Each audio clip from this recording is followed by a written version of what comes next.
aggressive sort of nature does it really, really well. It just wastes the opportunity. Remember, out of position.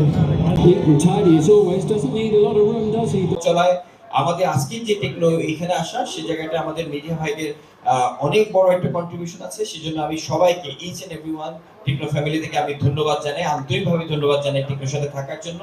এবং techno চেষ্টা করবে বাংলাদেশের ব্র্যান্ডটাকে যেভাবে রেখেছে তার থেকে আরো অন্য স্টেপে যাওয়ার জন্য সেটা চেষ্টা করছে। আপনারা রিসেন্টলি আমার মনে হয় সবাই দেখেছেন যে বাংলাদেশে মনে মোবাইল ফোন ইন্ডাস্ট্রি, বাংলাদেশ না পুরো গ্লোবালি কিন্তু মোবাইল ইন্ডাস্ট্রির অবস্থা ভয়ঙ্কর একটা সিচুয়েশন দাঁড়িয়েছে।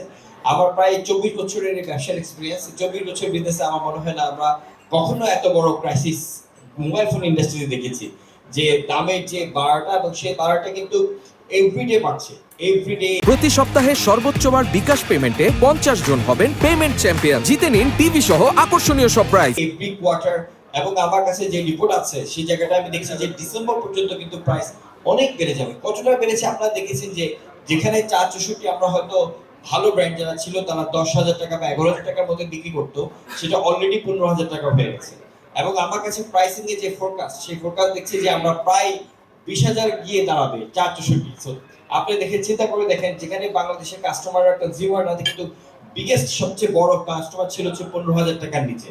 বাংলাদেশে প্রায় 39% কাস্টমার কিন্তু বাইং হ্যান্ডসেট পাওয়ার হচ্ছে বিলো 15,000 টাকা।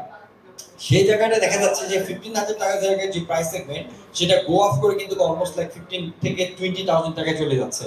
এবং এই প্রাইসটা আরো বেশি ডিসেম্বর পর্যন্ত আমরা দেখছি যে এটা কন্টিনিউস করবে।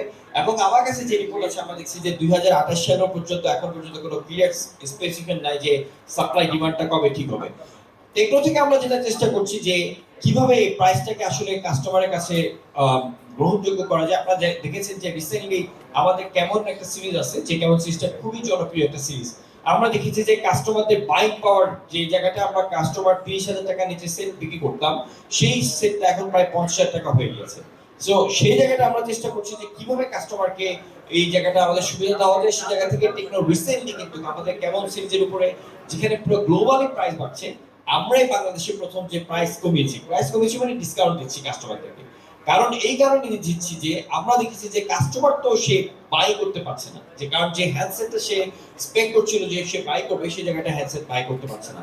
সো এটা আমাদের আসলে বেসিক্যালি ব্র্যান্ড থেকে কনজিউমারদেরকে আমরা কতটা ফোকাস করছি তারই একটা ধারাবাহিকতা, যে আমরা চেষ্টা করছি আসলে এখন যেভাবে সম্ভব যে কাস্টমারের সে বাইং পাওয়ার মধ্যে কিভাবে আমরা রাখতে পারি সেই জায়গাটা আমরা চেষ্টা করছি। সো টেকনো, আমি বিশ্বাস করি যে আমাদের টেকনোর এই বাংলাদেশের জনপ্রিয় ব্র্যান্ড হওয়ার পিছনে অনেকগুলো কারণ আছে। তার মধ্যে একটি বিশেষ কারণ হচ্ছে গিয়ে আমাদের কোয়ালিটি এবং প্রাইসের যে রিলেশনশিপটা, সেটা আমরা চেষ্টা করব যে কন্টিনিউ করা। That's little emotional words. Because of you, Techno can deliver the brand value to our consumers.